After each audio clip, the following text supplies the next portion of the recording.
네, 우리 장로님들의 기도는 말씀에 중심한 복음적인 기도를 늘 하시기 때문에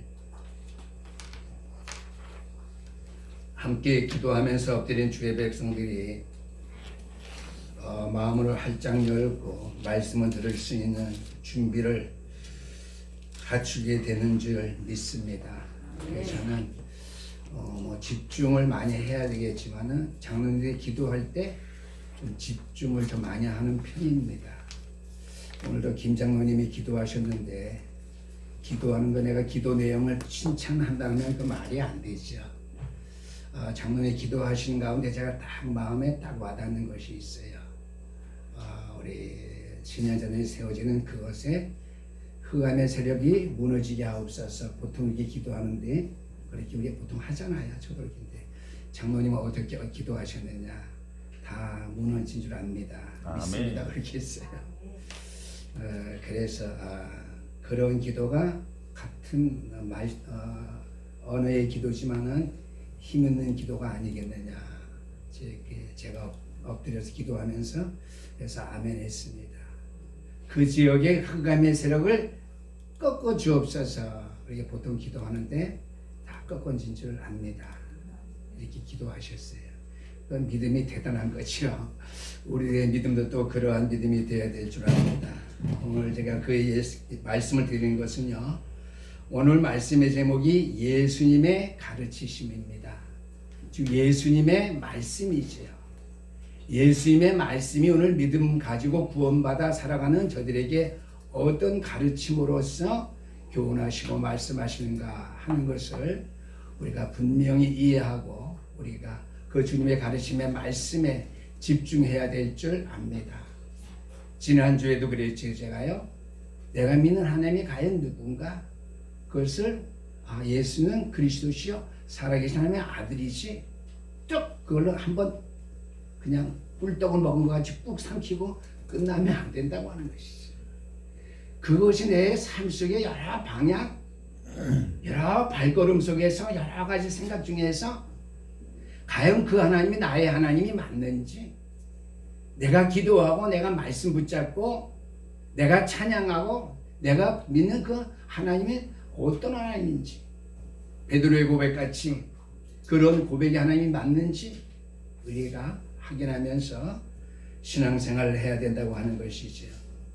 오늘도 예수님께서 12 제자들을 파송하시면서 능력과 권세를 주셨다는 것을 우리에게 말씀해 주고 있는데요.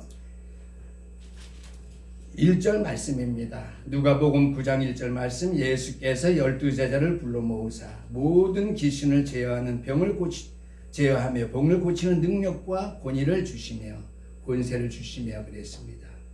12 제자를 부르시고 파송하시면서 능력과 권세를 주셨다 그랬습니다.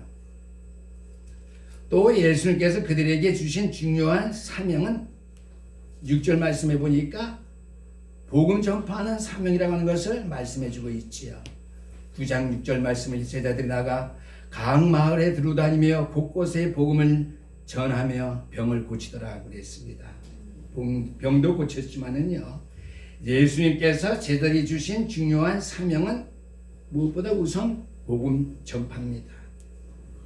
12 제자들에게 권능과 권세를 주셨다고 하는 것, 그 제자들이 주신 중요한 사명은 복음 전파라는 사실이죠.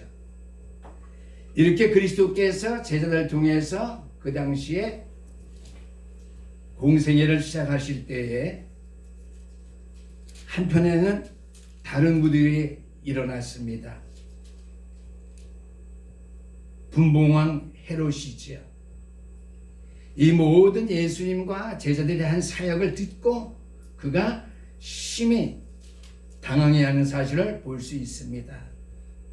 12 제자를 내보내시면서 복음 전하면서 병을 고치려서 그 사역을 감당할 때 했는데 9장 7절 말씀에 분봉왕 헤롯이 이 모든 일을 듣고 심히 당황하니 이는 어떤 사람은 요한이 죽은 자 가운데 살아났다 하며 어떤 사람들은 엘리야가 나타나고도 하며 어떤 사람은 예선지자 한 사람이 다시 살아났다고도 함이라. 헤롯이 이르되 요한은 내가 목을 베었거늘 이제 이런 일이 들리니 이 사람이 누군가 하며 그를 보고자 하더라. 하나님께 자기를 저주하고 자기를 죽이려고 요한을 살려서 보낸 것이 아닌가? 근심되며 걱정되고 떨리고 당황했다고 하는 것이죠. 분봉왕 헤롯이.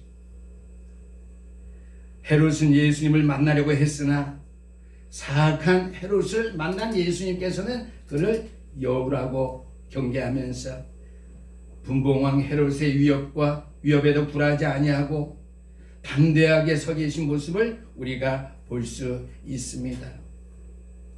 누가복음 우리가 오늘 9장 말씀을 보고 있는데요. 누가복음 13장에 있는 말씀입니다.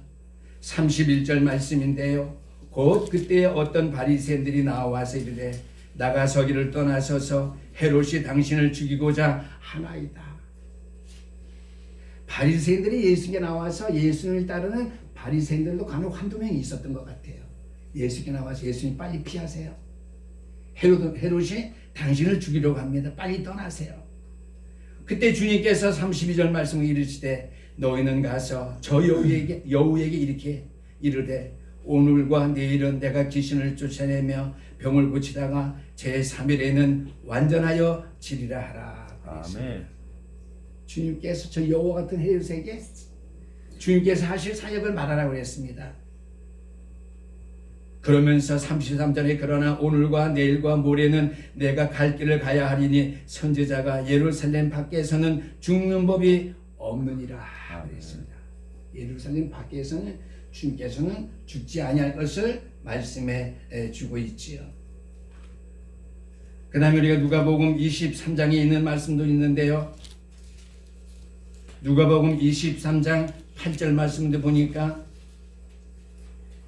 헤롯이 예수를 보고 매우 기뻐하니 이는 그의 소문을 들었으므로 보고자 한지 오래였고 또한 무엇이나 이적 행하심을 볼까 바랐던 영거라. 여러 말로 물으나 예수님께서 아무 말도 대답하지 아니하시니 대제사장들과 서기관들이 서서 힘써 고발하더라. 헤롯이 그 군인들과 함께 예수를 업신여기며 희롱하고 빛난 옷을 입혀 빌라도에게 도로 보내니 그랬습니다. 헤롯이 예수님을 여러 가지로 위협하고 그를 경계했지만 굴하지 아니하고 주님께서는 끝까지 자신이 할 일을 잘 감당하신 사실을 우리가 보게 되는데요. 이러한 상황 설명을 제가 드렸고 이제 예수님께서는 제자들에게 장차 일어날 일들에 대하여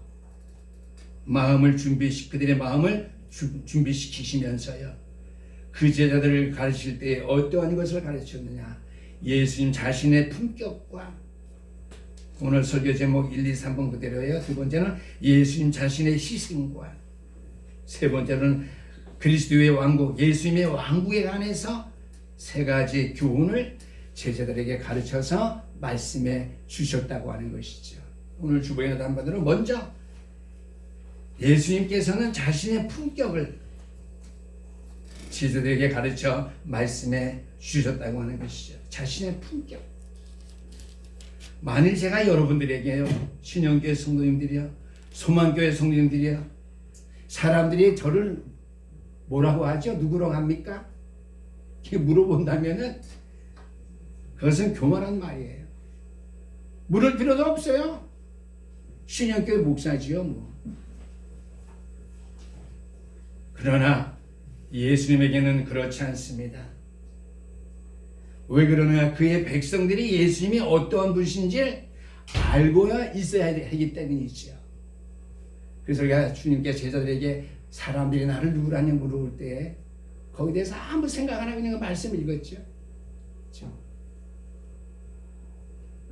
대한민국의 대통령이 또한 큰 교회 목회자가 교인들이 나를 어떻게 생각하지? 나보고 뭐라고 해요? 능력 있는 목사라고 해요? 메시지가 훌륭하다고 합니까? 뭐 이렇게 물어본다는 건 교만이에요. 그러나 예수님께서 제자들에게 사람들이 나를 누구라 하냐는 것은 당연한 물으심에 대한 사실이죠. 왜? 세상 사람들이 그의 백성들이 예수님이 어떠한 분이신지를 알고 있어야 하기 때문이었다고 하는 것이죠. 왜 그렇습니까? 예수님에 관한 우리의 생각이, 예수님에 관한 우리의 믿음이 우리의 영원한 운명을 결정하기 때문이라는 것이죠. 예수님은 내 인생의 구세주입니다. 아멘. 주는 그리스도시여 살아계신 하나님의 아들이십니다. 우리의 믿음의 생각이 늘 내 삶 속에서 역사되어지고 일어날 수 있어야지 내 운명은 주님께 속한 것입니다. 아멘. 우리의 영원한 운명을 결정하기 때문에 예수님에 관한 우리의 생각 온전해야 된다라고 하는 말씀이 되겠습니다. 그래서 요한일서 4장 3절에 있는 말씀인데요. 1절에서 3절까지 말씀인데요. 요한일서 4장입니다. 사랑하는 자들아 영을 다 믿지 말고 오직 영들이 하나님께 속하였나 분별하라. 많은 거짓 선지자가 세상에 나왔습니다. 요한일서 4장 1절입니다. 2절 제가 읽습니다. 이로써 너희가 하나님의 영을 알지니 곧 예수 그리스도께서 육체로 오신 것을 신하는 영마다 하나님께 속한 것이다. 예수께서 성육신 하신 것, 하나님이 인간의 몸을 입고 이 땅에 오신 것이 예수님이라고 하는 사실을, 예수님의 육체의 몸을 입고 동정녀 마리아 몸에서 오셔야만 했다고 하는 사실을 시인하는 영마다 하나님께 속한 것이죠. 3절입니다. 예수를 시인하지 아니하는 영마다 하나님께 속한 것이 아니니 이것이 곧 적그리스도의 영이니라. 오리라 한 말을 너희가 들었거니와 지금 벌써 세상에 있느니라. 아멘. 구약에 그처럼 기다리는 그리스도가 오셨다고 하는 거예요. 이미. 아멘. 오늘도 전 목사님 말씀 적어서 찬송도 했어요. 오 임마누엘 오소서. 임마누엘 그러는데 임마누엘 그리스도가 이미 이 땅에 오셨어요. 이새의 뿌리에서 한 싹이 돋아나 인류의 메시아로서 그리스도가 이 땅에 12월 25일 성탄에 이 땅에 오셨다는 사실을 요한일서 4장 1절에서 3절까지 우리에게 말씀해 주고 있습니다. 오늘 예수님께 자신의 품격 안에서 제자들에게 가르쳐 말씀을 전해 주시는데요. 예수님의 품격을 말씀하기 전에 반드시 기도했다고 하는 것이죠. 여러분은 항상 사역하기 전에 기도하셔야죠. 항상 주의 종들, 교육자들 어떻게 말씀을 준비하기 전에 기도하고 말씀을 전하기 전에 기도하고 기도가 먼저죠. 주님께서 먼저 기도하셨다 그랬습니다. 누가복음에 있는 말씀인데요. 누가복음 6장 12절에서 13절 말씀입니다. 이때 예수께서 기도하시러 산으로 가사 밤이 새도록 하나님께 기도하시고 그랬습니다. 밝음에 그 제자들 부르사 그 중에 12를 택하여 사도라 칭하셨으니 그랬습니다. 제자가 아니라 사도라 칭하셨다고 그랬어요. 예수님께서 먼저 기도하시고 누가복음 6장 12절에서 14절 말씀 기도하시고 밤이 맞도록 기도하시고 내려오셔서 12 제자들을 택하셨는데 어떻게 부르시고 그 중에 12를 택하여 사도라 칭하였으니 말씀해 주고 있죠. 만일 제가 여러분들에게 원하는 것은요, 모든 일들을 여러분이 하기 전에 하나님께 기도하고 일을 시작하셨습니까? 물어보는 것이 여러분 영적인 지도자로 제가 할 일이죠. 장로님, 권사님 모든 일 하시기 전에 기도하셨어요. 오늘 하나님의 말씀을 듣기로 준비하신 이 시간에 기도하고 주님 앞에 나오셨어요.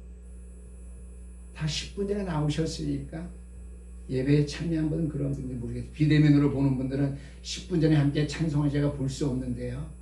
참 제가 갑갑하고 답답합니다. 그렇게 하고 있는지 10분 전에 나오셔서 기도하고 준비 찬송하면서 말씀들을 준비하고 계시는지, 내가 그리스도의 성품을 닦고 내가 그리스도를 본받는다면은 그래야 되겠죠. 예수님의 그 품격을 제자들에게 왜 가르쳐 주셨겠어요? 예수님께서 제자들을 세우시기 전에 밤새 기도하셨군요. 그다음에 이번에는 제자들의 개인적인 신앙 고백을 묻기 전에도 기도하셨습니다. 9장 18절 말씀 보니까 예수께서 따로 기도하실 때에 제자들이 주와 함께 있더니 물으시되 무리가 나를 누구라 하느냐. 항상 주님께서 생뚱망뚱해가고 제자들을 물어보지 아니하자는 사실이죠. 하나님이신데, 그가 그리스도이신데 항상 기도하시는 가운데 제자들에게 또 물으셔요. 사람들이 나를 누구라 하느냐. 묻기 전에도 주님께서 기도하시고 계셨다고 하는 것이죠. 예수님을 따르던 많은 군중들은 예수님이 누구인지 분부한 많은 의견들을 가지고 예수님을 따랐다고 하는 것이죠. 하나님이다. 인류의 구세주 메시아다. 구약에서 말하던 그 메시아다. 오실 메시아다. 믿고 확신하고 따르지 않았어요. 제자들까지도.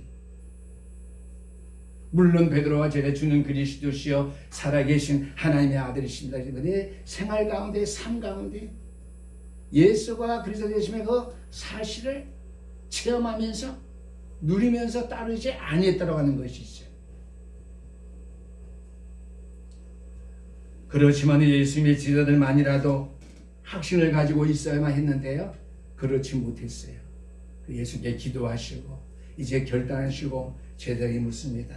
세상 사람들이 나를 누구라 하느냐. 왜 그렇습니까? 무엇보다도 예수님께서 메시아라고 하는 메시지는요, 예수님의 죽음과 부활을 떼어놓고서는 생각할 수 없는 것이기 때문이에요. 메시아가 죽어 십자가에서 처참한 삶을 마치시네. 그가 살아나셔. 어떻게 살아나셔?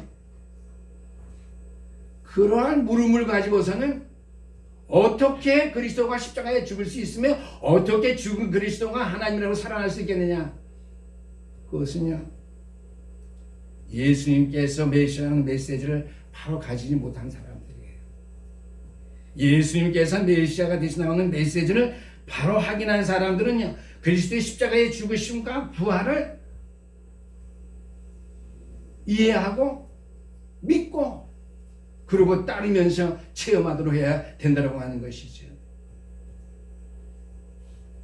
그래서 오늘 예수님께서는 먼저 기도하셨을 뿐만 아니라 예수님의 품격을 보니까 제자들을 가르치셨다고 그랬습니다. 누가복음 24장 44절에서 45절입니다.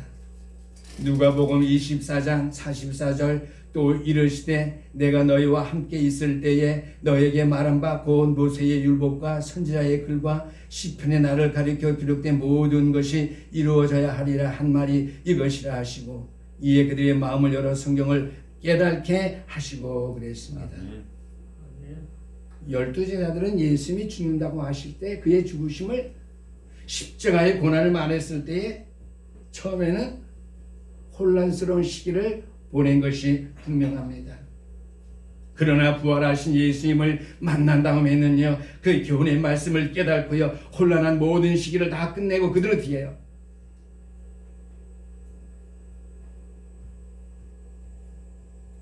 메시지죠. 메시아의 메시지. 예수님의 죽으심과 부활하심을 바로 믿고 체험하고, 그렇죠? 예수님께서 메시아 되심의, 즉 그리스도 되심의 메시지, 그의 죽음과 부활을 확실히 믿고 체험하며 주님을 바라보고 주님을 따르게 되었다고 하는 것이죠. 오늘 44절 말씀입니다. 모세의 율법과 선지자의 글과 시편에 기록된 말씀의 예언 성취자가 바로 나라고 하는 것이죠. 그래서 주는 그리스도시죠. 왜 그리스도죠? 메시아니까. 죽으셨고 부활하셨으니까 인생의 모든 문제 해결자, 선지자, 제사장 왕. 나가서 하나님의 아들. 나가서 그 자신이 하나님이시죠. 아멘. 메시아. 죽으시다가 살아나실 분 하나님밖에 없죠.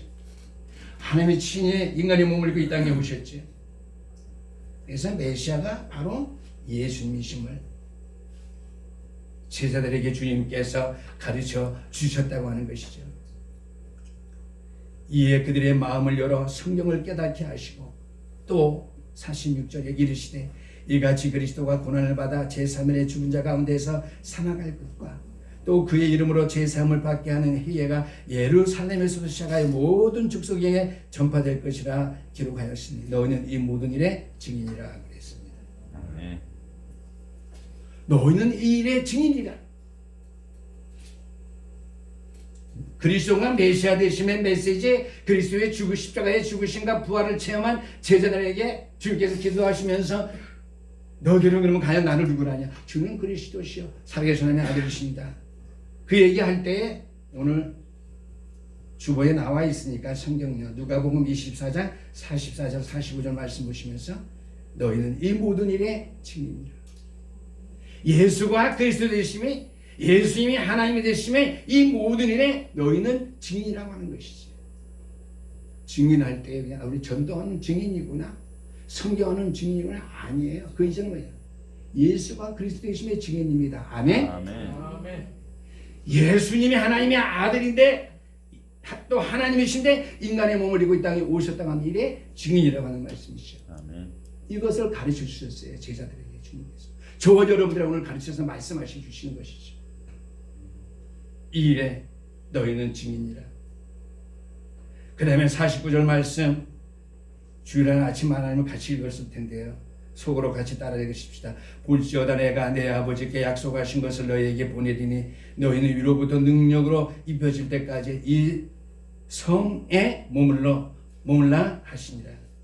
49절 말씀 뭐예요? 바로 사도행전 1장 8절 말씀이죠. 오직 성령이 너희에게 임하시면 너희가 권능을 받고 이 일이 일어날 때까지 너희가 이 성을 떠나지 말라라는 것이죠. 이 성에 머물라 하시니라. 성경을 다 꿰뚫어서 하나 되게 봐야 됩니다. 오늘 누가복음 24장 45절의 말씀, 49절의 말씀 뭐예요? 볼지어다 내가 아버지께서 약속하신 것을 너희에게 보내리니. 보혜사 성령이지. 너희가 이로부터 능력으로 입혀질 때까지 이 성에 머물라 있으니라. 그들의 뒤에요. 저 모여서 사도행전 2장 14절 말씀대로 전혀 기도 힘쓸 때에 성령 충만이 있죠. 사도행전 2장 8절에 말씀하셨어요. 두 번째입니다. 예수님께서 자신의 희생을 제자들에게 가르쳐 말씀해 주고 있습니다. 내가 고난을 받아야 될 것이다. 예수님의 순환이지요. 9장 43절에서 45절까지 말씀입니다. 사람들이 다 하나님의 위엄에 놀라니라. 그들이 다 행하는 그 모든 일을 놀랍게 여기세 예수께서 제자들에게 이르시되 이 말을 너희 귀에 담아두라. 인자가 장차 사람들의 손에 넘겨지리라 하시되. 우리의 귀에 담아두래, 이런 표현은 드물죠. 보기 받치면 오늘 기도. 이 말을 너의 귀에 담아두라. 인자가 어떻게 해요? 고난을 받게 된다는 것이죠. 저 사람들의 손에 넘겨지리라 하시되. 그들이 이 말씀을 알지 못하니 이는 그들로 깨닫지 못하게 숨긴 바 되었으니라. 또 그들은 그 말씀을 묻기도 두려워하더라 그랬습니다. 예수님의 순환이죠. 누가복음 9장 43절 45절 말씀입니다. 예루살렘에서 예수님께서 당할 그 순환에 관해서 제들에게 그 말씀을 전해 주었지만은요, 그들이 전혀 이해할 수 없었다 그랬습니다. 그들이 이 말씀을 알지 못하니 이는 그들로 깨닫지 못하게 숨긴 바 되었느니라 그랬습니다. 왜 그렇습니까? 하나님으로부터 말미암아 이 말씀이 그들에게 감춰진 것이기 때문이죠. 누가복음 9장 22절 말씀입니다. 왜 감춰졌느냐? 또 무리에게 이르시되 아무든지 나를 따라오려거든 자기를 부인하고 22절 그 앞에 말씀이 이르시되 인자가 많은 고난을 받고 장로들과 대제사장들과 서기관들에게 버림받아 죽임을 당하고 제3일에 살아나라 하리라 하고 그랬습니다. 9장 22절 말씀, 그 앞에 뭐예요? 시몬 베드로가 주는 그리스도시여 살아계신 하나님의 아들이라고 분명히 고백했는데 오늘 본문 말씀에 22절 말씀에 보니까 주님께서 죽임을 당하고 제3일에 살아나리라 그 말을 하니까 주님의 그 고난 수원을 당하시면 되겠냐. 제자들은 되게 충격을 받았죠. 주는 그리스도 했는데 메시아는 올바른 메시지를 그들이 말씀했는데 마태복음 16장에 복이 있다고 그랬거든요. 이를 알게 되는 너희가 아니라 성령께서 하시면서 복이 있다고 그랬고요. 세 가지 축복했잖아요. 반석의 교회를 세운다. 음부의 권세가 너희를 이길 수 없다. 그랬는데요. 천국의 열쇠를 내게 준다. 기도응답의 축복을 준다고 말씀했는데 주님께서 뭐라 그럽니까? 죽임을 당하고 3일 만에 살아나리라 이렇게 말씀해 주고 있네요. 또한 요한복음 16장 12절 말씀입니다. 내가 아직도 너희에게 이를 것이 많으나 지금은 너희가 감당하지 못하리라. 그렇죠? 여러분 신앙생활 하는 거 쉬워요. 그리스도의 죽으심과 부활만 체험하고 늘 그에 감사 강하며 모든 말씀 이해하기 쉬워요. 그러면 요한복음 16장 12절 말씀 보니까 내가 아직도 너희에게 이럴 것이 많으나 지금은 너희가 감당하지 못한다고 이렇게 말씀하셨고요. 또 22절의 말씀에 보니까 지금 너희가 근심하나 내가 다시 너희를 보리니 너희의 마음이 기쁠 것이요 너희 기쁨을 빼앗을 자가 없으리라 그랬습니다. 그리스도께서 죽으신 다음에 부활한 것 사실을 12 제자와 많은 제자들에게 나타나 보이셨죠. 고린도전서 15장 말씀 보니까 그때까지 너희들이 감당하지 못하겠지만은 22절 말씀이죠. 지금은 너희가 근심하냐 하나 내가 다시 너희를 보리니 너희 마음이 기쁠 것이요 너희 기쁨을 빼앗을 자가 없으리라. 부활하신 주님을 만난 다음에는 너희가 기쁠 것이고 너에게 있는 그 기쁨을 세상에서 빼앗을 자가 없다고 하는 것을 말씀해 주고 있습니다. 그리스도의 고난당하신 그 순환을 통해서 주님께서 예수님의 희생을 통해서 제들의 분명한 이 사실을 가르쳐줍니다. 너희가 알지 못한다. 내가 고난당하는 것, 메시아가 고난당하는 것 너희가 알지 못한다. 너희가 그 사실을 알려고 몸을 실수는 어떻게 해요? 더 감당하지 못하고 이해하지 못한다. 그러나 내가 부활의 주님으로 부활의 주님 와서 너희를 만날 때 너희들은 알게 되고 지금 너희들이 근심하나 그때 너희가 기뻐하는데 그때 너희 기쁨을 세상에서 빼앗을 자가 없다는 것을 말씀해 주고 있습니다. 그 다음에 예수님의 희생을 주님께서 또 제자들에게 가르쳐 말씀해 주고 있습니다. 오늘 22절에서 26절까지 말씀입니다. 9장 22절에서 26절까지 말씀인데요. 또 무리에게 이르되 23절입니다. 아무든지 나를 따르려거든 자기를 부인하고 날마다 제 십자가를 지고 나를 따를 것이니라. 제자들이 가르쳐 주신 거예요. 예수님께서 제자도 외관에서 말씀하신 것이지 하나님의 자녀 됨에 관하여서 말씀하신 것이 아닙니다. 하나님의 자녀 되려면 십자가를 지고 나를 따르라 말씀하신 것이 아니라 하나님의 자녀가 되어서 그리스도의 제자가 될 자라면 십자가를 지고 나를 따라야 될 것을 말씀해 주신 것이죠. 왜 그렇습니까? 우리가 십자가를 지고 예수님을 따르기 때문에 죄에서 구원받은 것이 아닙니다. 우리 죄를 위해서 십자가에 들어가신 예수님을 구주로 믿었고 모셨기 때문에 구원받은 것입니다. 아멘. 그러므로 우리 하나님의 자녀가 된 다음에 후에 제자가 될 수 있다라고 하는 것이죠. 십자가의 구속의 은총을 체험해야 우리가 내 몫에 매인 십자가를 지고 우리가 주님을 따를 수 있다라고 하는 것이죠. 주님을 따르지 못한다면요. 그래서 십자가의 구속함을 통해 구원 받았는지 그 확신을 늘 여러분 되짚어 봐야 돼요. 제 영접이 아니에요.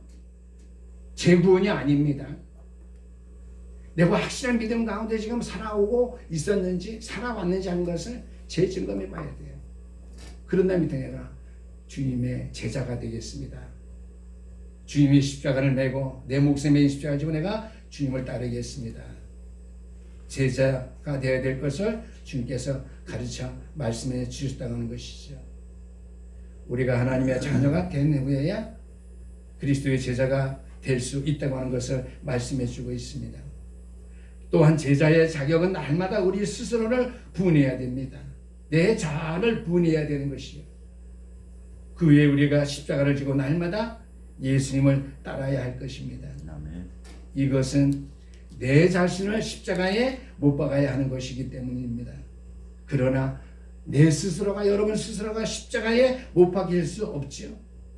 그래서 로마서 12장에 있는 말씀은 우리에게 이렇게 말씀해 주고 있습니다. 로마서 12장 말씀을 보니까 그러므로 형제들아 내가 하나님의 모든 자비하심으로 너희를 권하노니 너희 몸을 하나님이 기뻐하시는 거룩한 산 제물로 드리라. 이는 너희가 드릴 영적 예비니라. 너희는 이 세대를 본받지 말고 오직 마음을 새롭게 함으로 변화를 받아 하나님이 선하시고 기뻐하시고 온전하신 뜻이 무엇인지 분별하도록 하라 그랬습니다. 우리가 스스로 십자가에 못 박힐 수 없는데 우리가 십자가에 못 박힌 삶을 살 수 있는 그 길은 로마서 12장 1절에서 2절까지 말씀밖에 없다라고 하는 것이죠. 하나님이 기뻐하시는 산 제사를 드리는 영적 예배자가 되어서 시대를 본받지 말고 우리의 마음을 새롭게 해서 변화받음으로 말미암아 하나님이 기뻐하시고 온전하신 뜻이 선하시고 온전하신 뜻이 무엇인지 우리가 분별해야 된다는 것이죠. 세 가지죠. 선하시고 기뻐하시고 온전하신 뜻이 무엇인지 우리가 분별하도록 해야 된다는 것이죠. 나의 일을 내가 하는 것이 아니라 나의 일을 하나님이 하시도록 날마다 한 걸음씩 예수님만을 따라야 된다고 합니다. 이것이 제자들에게 가르치신 예수님의 제자도입니다. 예수님의 희생을 다시 말씀하셨고요. 결론적으로 세 번째 가장 중요한 것은 예수님의 왕국, 그리스도의 왕국을 우리에게 말씀해 주셨습니다. 27절 말씀 보니까 9장입니다. 내가 참으로 너에게 이르노니 여기에 서 있는 사람 중에 죽기 전에 하나님의 나라를 볼 자들도 있느니라 그랬습니다. 이 말씀은요, 복음서에 나타난 예수님과 사랑하는 세자자와의 변화 산상에서의 그 모습을 우리에게 말씀해 주고 있습니다. 오늘 누가복음 9장 27절에 있는 말씀은요, 마태복음 17장 1절 말씀과 마가복음 9장 2절에 있는 말씀이에요. 주보에 다 기록된 줄 압니다. 예수님께서 지상 사역하시는 기간 동안에 자신의 품격의 영광됨을 가장 분명하게 우리에게 나타내 보이신 유일한 그 사건이에요. 변화산상에서의 모습. 공생에 당해서 고생당했죠. 여우도 굴이 있고 그래서 자기는 있을 것도 없다고 했죠. 고난당하께서 말씀하셨고요. 근데 공간복음에 우리 주님의 영광된 모습 우리에게 보여준 것은 변화산상의 그 사건밖에 없다라고 하는 것이죠. 예수님께서 변화산에서 변화는 우리에게 무엇을 말씀해 주고 있습니까? 그리스도의 지상 사역 가운데에 가장 주님의 완전하심을 우리에게 보여주는 거예요. 어때요? 다 없어졌는데 누구만 남았더라? 오직 예수님 그리스도만 남았다라고 했습니다. 자신의 영광, 자신의 품격의 영광을 나타내신 유일한 그 기록이 변화산의 기록이라고 하는 것이죠. 그러면 변화산 사건이 일어난 이유는 무엇이라고 생각하면 되겠습니까? 그것은 바로 베드로의 신앙 고백에 대한 하나님의 승인이었습니다. 오늘 말씀은 조금 어려운 부분이니까요, 잘 기억하시게 되길 바랍니다. 베드로의 신앙 고백이 뭐죠? 주는 그리스도시요 살아계신 하나님의 아들이십니다. 거기에 대한 승인이에요. 변화산상에 세자를 데리고 갔는데 모세도 보이고 엘리야도 보니까 베드로가 뭐라 그래서 초막 셋을 짓대. 근데 되게 다 없어지고 오직 그리스도만 남았다라고 말씀해 주고 있습니다. 이것은 요한복음 1장 14절입니다. 말씀이 육신이 되어 우리 가운데 거하심에 우리가 그의 영광을 보니 아버지의 독생자의 영광이요 은혜와 진리가 충만하더라. 아멘.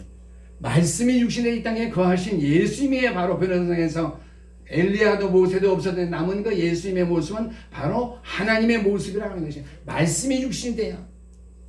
그 영광을 보니 아버지의 독생자의 영광이요 은혜와 진리가 충만하다고 그랬거든요. 아멘. 베드로의 신앙 고백에 대한 하나님의 승인이었습니다. 바로 요한복음 1장 14절 말씀의 성취예요. 변화산상에 다 없어지고 그리스도만 남은 것은요.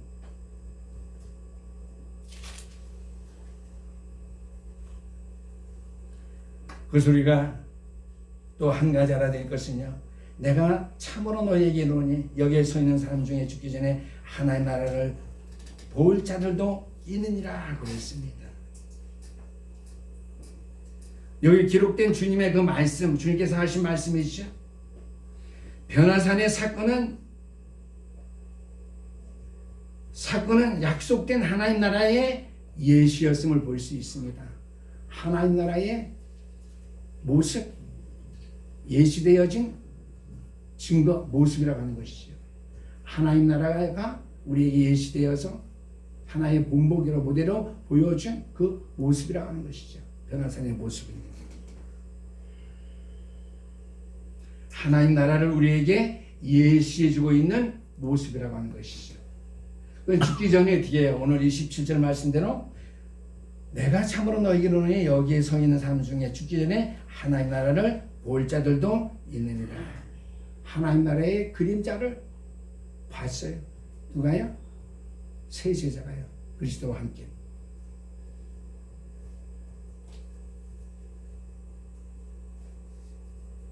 우리는 십자가의 고난과 하나님의 나라를 너무나 어렵게 생각들을 많이 하고 계신데 어렵게 생각할 필요가 없습니다. 그리스도의 왕국 안에서 주님께서 제자들에게 말씀해 주셨는데요. 변화산의 사건을 통해서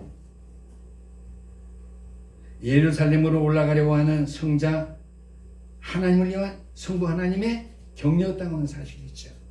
변화산이 다 없어지고 그리스도만 남았다고 하는 것은 예루살렘으로 올라가야 되는 예수님의, 쉽게 말하는 예수님을 위한 하나님의 격려였다고 하는 거예요. 변화산의 사건은요. 몰랐던 걸 잘 알아가시게 되길 바랍니다. 이제 예루살렘을 향하여서 십자가의 고난을 짊어져야 될 성자 하나님을 위한 성부 하나님의 격려였다는 거예요. 만들어낸 하나의 작품이 변화산상의 사건이었던 사실이죠. 우리가 누가복음 3장 22절의 말씀 보니까 성령의 비둘기 같은 형체로 그의 위에 강림하시더니 하늘로부터 소리가 나기를 너는 내 사랑하는 아들이라 내가 너를 기뻐하노라 하시니라 그랬습니다. 아멘. 성부 하나님께서 성자 예수님을 위한 하나의 격려, 하나의 그의 천국의 모습의 사건을 제자들에게 보여줬다고 하는 것이죠. 우리가 요한복음 12장에서도 볼 수 있는데요. 요한복음 12장 28절 말씀입니다. 요한복음 12장 28절에 보니까 아버지여 아버지의 이름을 영광스럽게 하옵소서 하시니 이에 하늘에서 소리가 나서 이르시되 내가 이미 영광스럽게 하였고 또다시 영광스럽게 하리라 하시니 이미 영광스럽게 하였고 변화산상에 또 앞으로 영화롭게 하리라. 부활하셔서 승리하신 그 모습 내가 영화롭게 하리라. 성부 하나님의 격려의 모습이라는 사실을 우리가 기억해야 될 줄 압니다. 오늘 누가복음 3장에서 하늘로부터 소리가 나는 그 음성은 지상에서의 마지막 주님의 사역 시에 하나님께서 제자들에게 하나님이 제자들에게 하신 말씀인 것을 우리가 알 수 있는데 예수님께서 영광에 들어가시기 전에 먼저 고난을 당하셔야 되기 때문에 이 사건을 통해서 그리스도의 완전한 영광됨의 사실을 우리에게 나타내 준 증거라고 볼 수 있습니다. 오늘 결론의 말씀은요, 오늘 본문의 말씀을 우리에게 실질적인 교훈이 있다면 무엇이겠습니까? 그것을 우리가 주님과 동행함으로써 날마다 영적인 변화를 체험할 수 있게 되는 사실을 우리에게 말씀해 주는 것이죠.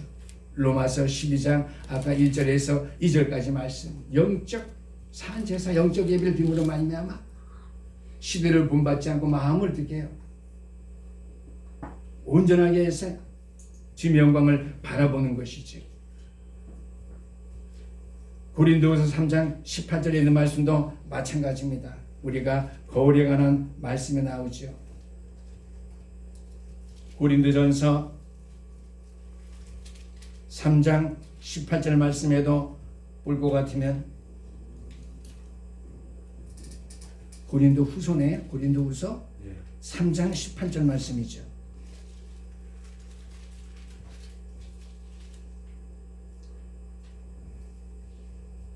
우리가 다 수건을 벗은 얼굴로 거울을 보는 것 같이 주의 영광을 보매 그와 같은 형상으로 변화하여 영광에서 영광에 이르니 곧 주의 영으로 말미암으니라 그랬습니다.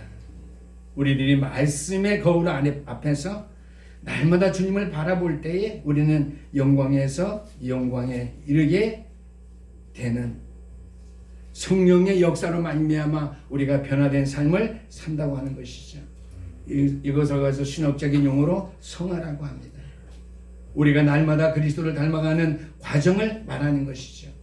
그래서 토마스 아퀴나스라는 사람은 어떻게 해요? 좀 신비주의자긴 하지만은요, 그리스도를 본받아라는 책을 썼지요. 요즘은 기독교인들이 신학서적을 많이 안 보는데요. 제가 신학교 다닐 때 또는 제가 학생 때부터는 신학서를 많이 봤어요.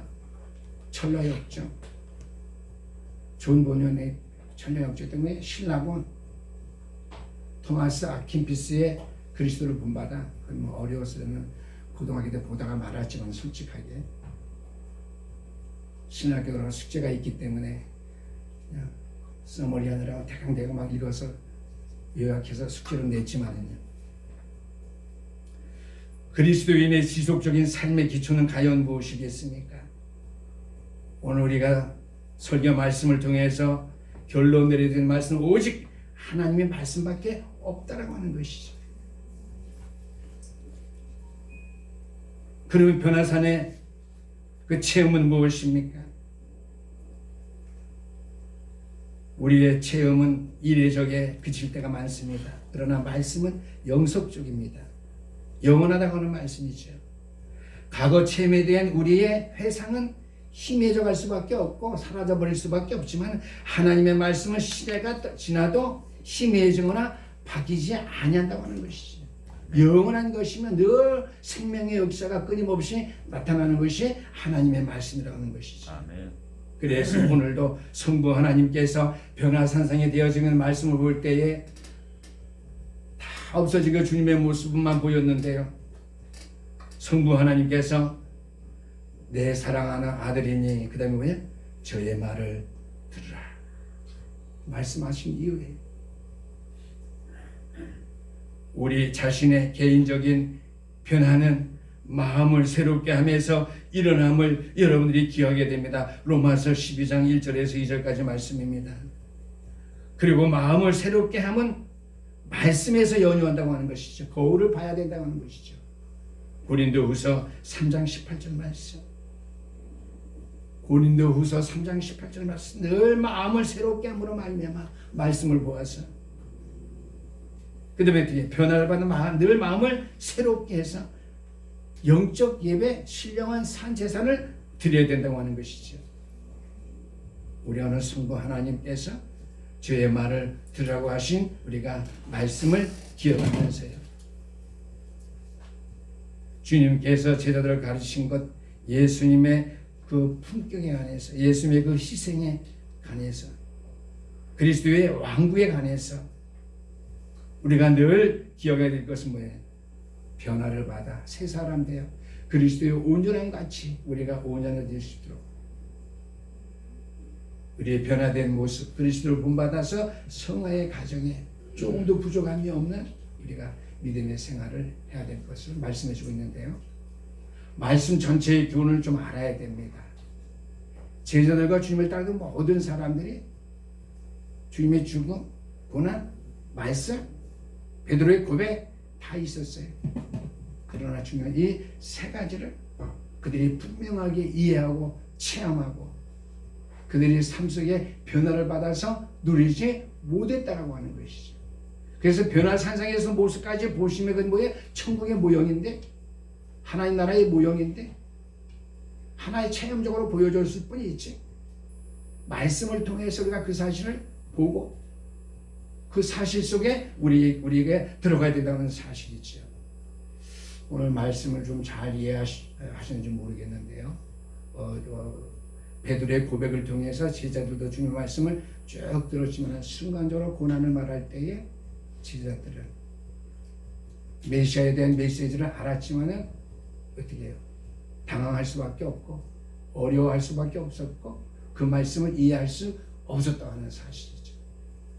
오늘 현대를 사는 우리 그리스도인들도 마찬가지예요. 내 삶 속에서 그리스도의 말씀을 이해하지 못할 때가 많이 있다고 하는데 그 말이면 내가 믿음의 생활을 바로 하지 못하고 있다는 사실. 기도하시겠습니다. 우리 하나님 아버지 감사합니다.